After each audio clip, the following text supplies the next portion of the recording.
Okay, hi everyone. Thank you for being here. I've just made Darryl the host, so he's going to take over for me shortly. Darryl, if you want to take it away whenever you'd like.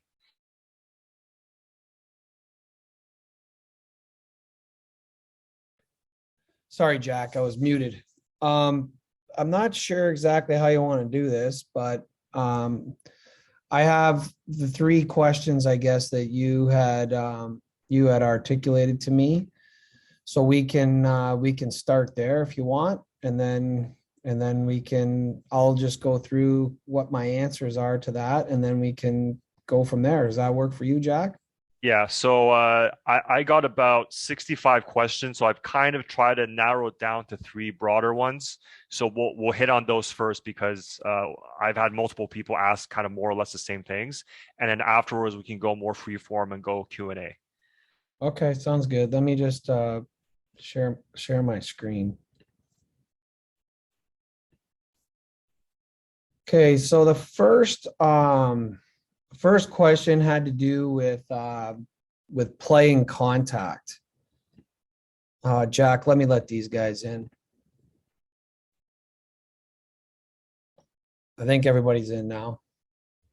So on the playing contact, the context of the question, if I remember it correctly, Jack, was when players are of the age of between 12 and 15, there's a large discrepancy between players in terms of size. And so what strategies can kids that are undersized utilize more effectively to become more effective at that time in their life and not be running for their life necessarily and become more effective? So I have put together, I just pulled a few clips from my archive here to go through it, and we'll just take a look at a few of these. So the first, and I would say the grand master of this, would be Patrick Kane. I think he's the one that's, I think, become the best at it earlier in his life, that I think made a huge difference for him. So it's going to go through this clip. So what we're going to see here is Kane is right here. He's going to pick up a puck. So he'll get a puck here, and then there's going to be a defender who's going to come and get him. So the initial play with the defender is, as he gets the puck, you can see that he tries to square himself to the defender. It's always nicer to go nose to nose whenever possible, because as of right now, Kane is controlling the space. As of right now, he's in control of the space.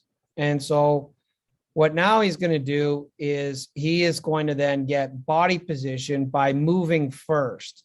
So when you're smaller, when you're anybody, it doesn't matter who you are, what size you are, but particularly when you're smaller, it's more important that you move first. You want to be the one that moves first, because first allows you to take control of space or take control of the contact situation. So in this case, you're going to see Kane, he moves first. So by moving first, he changes the angle of the attack by Kadri. So Kadri, his initial approach angle was this, and then now Kane changes it. So right now, Kane's in control of the space. So while he's in control of the space, now the most important thing is to disable the contact. So number one, move first. Number two, by moving first, you want to change the angle of contact. Number three, once you've changed the angle of contact, take advantage of that poor angle by getting body position. So we always talk to players of all ages. We tell them, hey, you need body position. You got to get good body position. We often just tell them like the end result of where to get, but we don't necessarily tell them the process of how to get that position. So that's what I'm trying to share right now, is that process. And that process is just that. It's 1, move first. 2, change the angle by moving first. 3, get body position, usually through the hands. So try to cut the defender through the hands, and you'll see when Kane comes into Kadri, what happens to Kadri's body is his posture goes up. When his posture goes up, he's not as strong. So Kane now is controlling the posture of the attacker. He also plays off the board. So this is a really contentious subject, and I have to be very careful how I describe it. So in the old days, we would tell a forward, go against the boards whenever you're going to feel like you're going to get contact, because then when you take the contact, you spread out you dissipate the contact pressure amongst the larger surface. It hurts less. And now what we're trying to say is we don't want you really on the boards at all. Now, there is still a danger area where if you get caught in that area, that it can be a problem. So you got to be careful of that. But that's why you don't want to be in those spaces recklessly.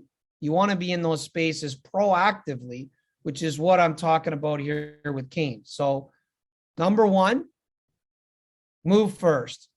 Number 2, by moving first, change the angle, the contact angle. Number 3, once you change the contact angle, take control of the space by cutting off the defender to control his posture.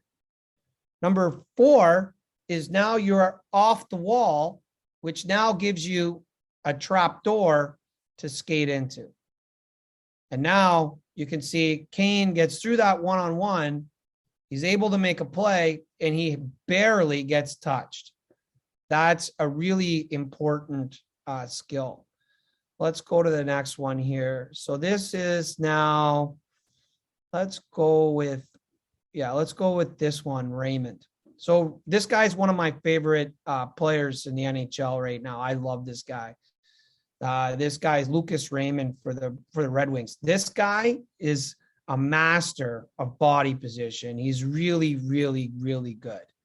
So what we're going to see is Raymond's going to slide in. He's going to pick up a puck. And we're going to see that he's going to get some tracking pressure from behind. And so what he's going to do is he's going to go right into the pressure. He cuts right through the pressure. Now you can see the guy who's tracking him, he understands what he's trying to do. And so he tries to get on the other side to take his stick. And Raymond does a really nice job of controlling the puck and cutting through the space. So what's going on here? Like, what's the thing that's happening? So number 1, what's the first thing we want to do? First thing, we move first. By moving first, this is the contact angle right here. He moves first. He takes the angle. So he changes the angle, the contact angle, and he cuts to cut in front of the defender. So more often than not, when we teach contact to smaller players, we tend to talk a lot about them finding their way, getting away from contact. And the real value is by trying to take control. We want to empower them to take control of contact, but we don't want to put them in physical mismatches where they're, trying to physically, knock people over or knock people off balance, because that's not going to help them either. So what you do is you get them to initiate contact, but smart contact, which is going through hands, is a smart contact. So that's one by Raymond. Really, really good. Let's see this one. So this is another one by Raymond. This is a loose puck. So this is really the point of emphasis here. This is basically what we're talking about. We're 12 to 15 years old. We're giving up anywhere between 60 and 100 pounds, if not more, to this defenseman. And now we got to figure out what we're going to do. Your coach is telling you got to be first to every puck. this is probably like worst case scenario, right? It's a dead puck, literally against the yellow dasher. He's got to try to get first. The guy that's coming is way bigger than him and also a pretty good athlete. And he's picked a line to basically try to end you. So he's reading, the defenseman's reading this line. He's trying to anticipate when you're going to touch the puck. And then by figuring out when you're going to touch the puck, he then picks his line to get contact on you. That's his MO, right? So Raymond does a really good job here. As he gets to this neighborhood, he slows down, and then he makes it look like as he's getting there, you can see he's not really going for the puck right now. What's he going for? He's going for body position. He wants body position first. He is not going for this puck. That puck is last. He's going to win the puck. But he first order of business is to get contact. And that's where we're talking about with those, that progression to take you through, which is essentially this. He gets body position first, he gets into the hands, and then now he grabs the puck, and then he invites a second guy. The next thing you know, the Red Wings have clear possession. That's an intelligent play by a very intelligent player who's managing contact in a way that is it is a lot easier to manage and not more projectable to manage than if he got there first, closed his eyes, hoped that he doesn't get killed, and then off to the next play as he's trying to catch his breath, if he catches it at all. So we're trying to not avoid contact, but we avoid contact by going there first. That's the trick. So it's a really important aspect, and it's very counterintuitive. So all these I've talked about have been forward so far. So let's go to the D. So I'm going to show you, let's go Adam Fox. Everyone likes Adam Fox. Adam Fox is an undersized defenseman in today's NHL, but he is super good. What he does here is very similar. So as the play goes, you're going to see that I think that's Oshie. Oshie's not exactly a giant, so maybe this is not the best clip to have. I would have been better if I had a bigger guy, but nonetheless, the sequence of events are very good. So what happens here is that Foxy is going to go. He's going to go for stick first, but then finishes with contact. Now that is such a key part of defending. Is the stick is not enough. You want to get the stick in there. Want to get contact. And the reason for that is because you're going to utilize contact for body position. And that's what we're going to see here. So he pushes him into the boards. He flattens him out so that he disables himself. And then now he works for body position using his butt and his hip and his shoulder effectively to basically, we call this a seal. So this is a seal contact. Seals him. Now he's off to the races. Off he goes. So everyone likes Adam Fox. Let's go to a lesser guy that you might not know as well. I like this guy too. I think he's really good. This guy is Dyson for Buffalo. Another really like undersized guy. So again, he goes in. He's initially he's looking for the stick, but then he goes contact. So it's stick, then contact, and then the puck, which makes it a lot easier. But all the time, you're looking to initiate contact first. So I remember when I was younger, I used to hear this guy who was always talking to my buddy. My buddy was always getting into fights all the time, like school, like playground fights. So I would go to his house, and his dad would always say, "Listen, you get in a playground fight all you want, but you're a little guy, so you better get the first one in. Otherwise, that might be the only one you get in." It's a very similar attitude here. Like, move first, get the first contact in, get body position. It's normally going to be the best way to function. So I think it's a really important part. So I think it's really good. Let's go to the next topic. So next topic is we're talking about shooting. So the context of this one was shooting off of weight transfer, like how how soon should we be teaching weight transfer shooting? A lot of kids, they grow up shooting like wrist shot, which is essentially like planting both feet equal weight distributed on both feet, and then twisting violently with the upper body. So they essentially like overshoot with the upper body and anchor their feet into the ice. And then you get to a certain stage where that's really no good. And now we want to get to a point where we can shoot off of either foot. So I think that what you're trying to do is connect skating to everything, and connecting skating to shooting is a really good positive thing. So let's take a look at a couple clips here. So we have this one. This is more kind of what we would see here. So this is a Cody Eakin shot. So he gets on one foot here, and there's no weight transfer. He just gets on one foot, and then he kind of uses the back foot to kind of push back, and then he shoots. It's a hell of a shot. But when you're growing up, this is a tough shot to shoot. Really difficult because you don't have the strength yet. So you're more inclined to want to try to find ways to get like weight transfer type shots. So let's take a look at this Heiskanen shot, this is another good one. So here he is here. So essentially what he's going to do is he's on one foot. He's on his outside foot, and then he goes to his inside foot. So it's in the weight transfer that he collects power, and he also collects downward force, which is really important. So if we take a look at that with this one, you're going to see very similarly, only this one's on the other foot, but I want you to just watch the hip level. So he drops that hip level, and you can see the violence go right into the hands, and his hands are off his body and all that good stuff. All that's great, but the power from this shot is coming from that hip weight transfer. So question is, at what point should you be teaching this type of stuff? I say as early as possible. You want to connect skating with shooting, and I'll show you why. So this is a play here by Kempe.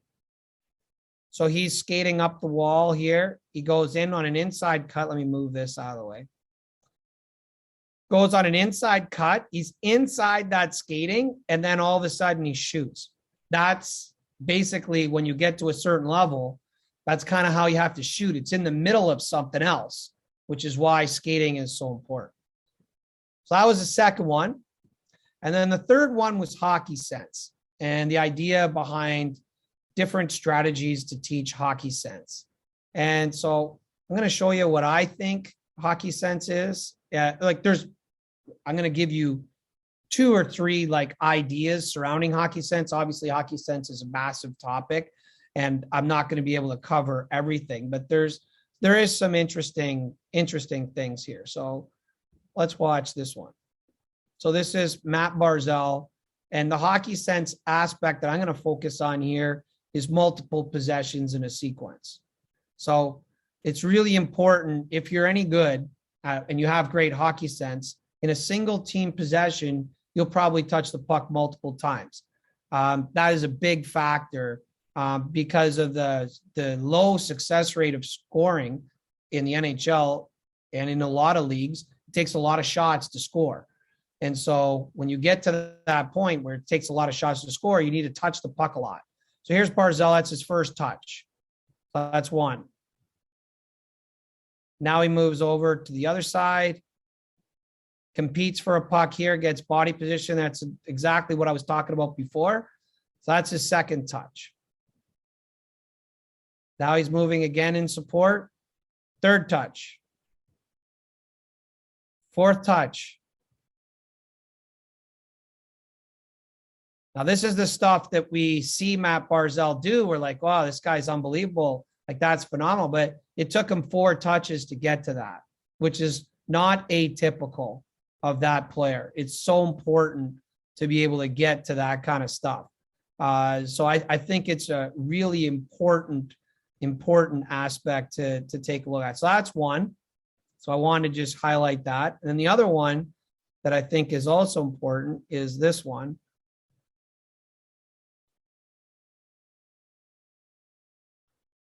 Yeah, so this is another one. So this is Brown.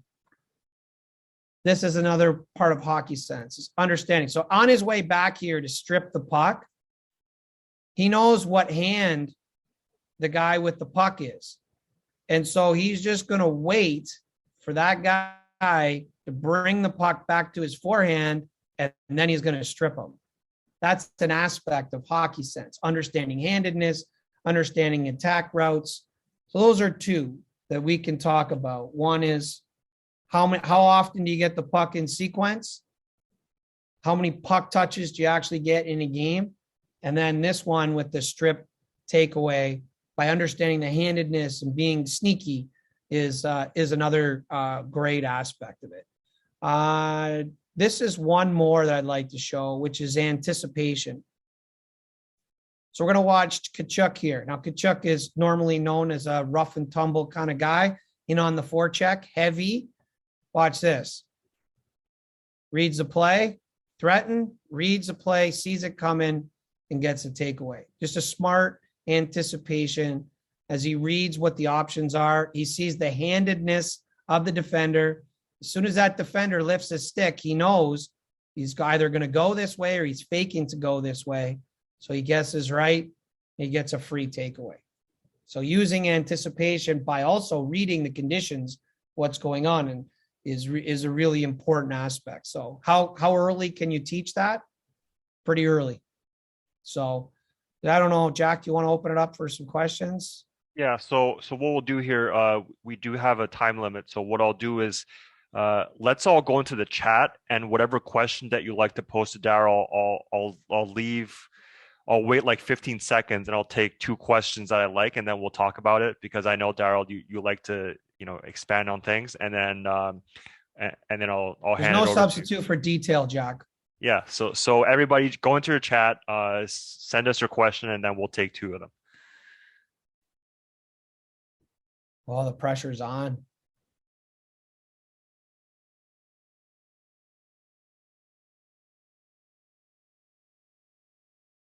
I'm getting a bunch here, so this is good. Let's see.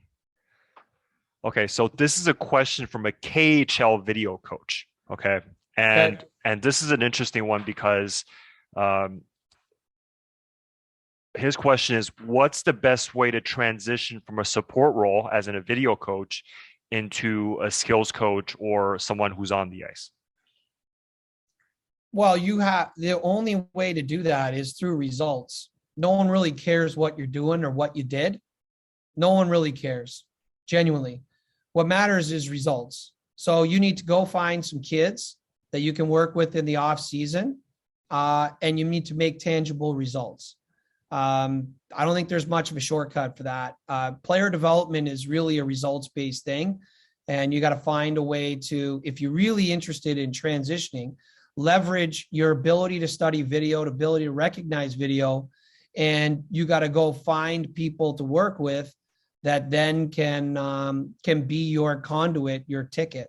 And that's really been my experience, is that's the best way to do it. You need a success story that someone can point to you that you were a big piece or a big reason for it. Okay, and another question that's maybe a little bit kind of off the beaten path here. Eric asks, in a podcast interview, you mentioned that you studied how vocabulary is learned. What aspects of language acquisition and vocabulary did you apply to your teaching methods in hockey? So like the biggest thing that's about vocabulary that I think is a direct parallel is, especially in the English language, there's like so many words. You can't learn them all individually by definition. And so you have to learn by reading. So when you're reading, you have to be able to deduct what words actually mean based on the context of what it is that you're reading, because you're not going to necessarily be able to know the exact definition, but through reading, you can kind of understand what that actually means. And that's how you expand. That's one way to expand your vocabulary. Hockey skills, very similar. You can't learn every individual skill individually in isolation. There's way too many skills. You're never going to learn it.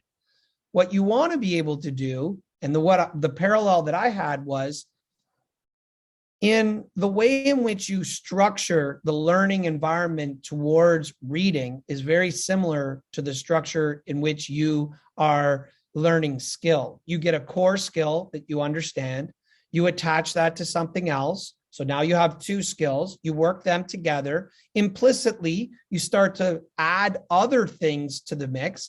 Next thing you know, you start in a game applying the skills, and there's 3 or 4 different options that you have. And the next thing you know, you're picking up skills by playing or applying.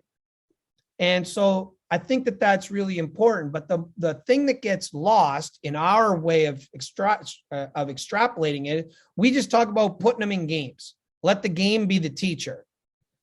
And that is, it sounds great, like it really does. And I really wish that that was the case, but that's all you had to do was just take a bunch of kids, play 3-on-3, step back, call it a day, and you are elite skills coach. It just doesn't work that way. Because if that was the case, every kid that had a backyard rink would be unbelievable. And the kids that didn't would suck. That's not what happens though. The way that it works is that kids that get a skill and they learn how to expand on it over and over again. They take an initial skill, they start working on it, they apply it differently. They're creative in the way in which they're looking to apply it, and they start recognizing it. Once they start recognizing it in gameplay, they start realizing, oh, I could apply that here. Oh, I could also apply it here. Oh, I could apply it here. And then that's what starts the snowball. So that's really the Cole's Notes version of what I got from that. It's hard to kind of deduct that down to a few sentences, but that's about the best definition I can give for you. Okay, so Jack, give him one more for the people. Okay, so this one's about sticks. I don't know anything about sticks.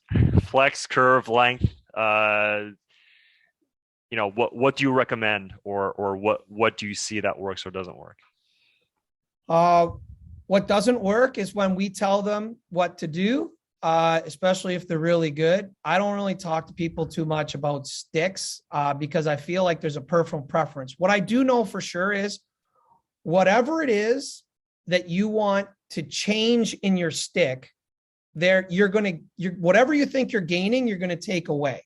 So if you want to add more curve because you think that that's going to help you in a certain aspect of maybe your shooting, well, that may create challenges for you on the backhand. If you want to shorten your stick because you want to handle the puck better, well, then of course you're going to lose other things that are related to the length of the stick that it was before. So what I tell people is get a neutral and work from there. The neutral is cut the stick off right around the breastbone, just under the chin. Get a stick that's really that they can bend, not relatively easy, but certainly easy, and have a curve that offers some opportunity to use the backhand. That's your base. From there, it's give and take. What is good for the player? What are they trying to do? As they get older, things will start to reveal themselves. This kid's a shooter. He probably should have a stick that's more inclined to be more advantageous to a shooter. This guy's much more of a passer. He should have a stick that's much more like that. So as you get older, it kind of reveals itself. But go with neutral to start. Breastbone, stick that you can handle. That's what I think is important. Go ahead, Jack. Yeah, so the last one is from Greg Rivak. So he's going to tee us up for what we want to talk about next, which is where can we see you talk about this stuff in person? Because obviously Zoom it's a nice medium to have a 30-minute chat, but certainly there's so much more depth in what we're going to talk about. So the biggest challenge I've had is people want access to what I'm talking about, or they would like to see this in action. And so that's why we're going to do this Florida camp, the workshop down there, because it allows me to bring everyone that would like to see me in person work and see me on the ice doing it. So hear me talk about all these different aspects and then go on the ice and show how I would teach it. The different aspects, then come off and start, analyzing what you saw and really do it in depth of understanding the interaction between the skill, how it's taught, the different components of how it's taught, and then be able to really work through it with me there and what I'm thinking and how I'm thinking. Here, it's great. We go through it. You get a few ideas, a good quote, maybe a laugh, and it's not really as usable. But I feel like in person, especially if I'm on the ice describing what I'm doing, then I think we really got some. So that's why we're going to do the Florida thing in April. Yeah, so more details about that. So it's going to be April 18th to the 20th. So it's 2.5 days of really top-notch instruction from Darryl, and I'll be down there as well. Mostly my responsibility is if you're interested in going there, you have questions, or you're interested in bringing a group, if you're maybe on a coaching staff or a minor hockey organization, talk to me so that I can help you out with logistics. Sort you out. If you want to add a golf trip to that, it's all good. Talk to me, and yeah, so that's essentially what's going to happen. Awesome. Thanks, Jack, for putting this together, and I appreciate everyone that took their time to come on and listen to me ramble on about some of this stuff. So it's always nice to be able to do this. I don't get a chance to do it enough, and I'm looking forward to seeing as many of you as we can in more of a live environment where we can take our time over a couple of days and really dig into it. Okay, well, everybody, thank you so much for participating. In the next couple of days, I'll be reposting this video for those who missed it live, but also just to kind of tease out some of the topics that we covered. And certainly I'll be including a link through which you can get more information on Darryl's coaching workshop. So once again, April 18th to 20th. If you live in Canada, if you live in a cold climate, it's a great time to come down, get a little sun, maybe get a little golf or tennis or pool time, whatever. And hopefully we'll see you there. Thanks, guys.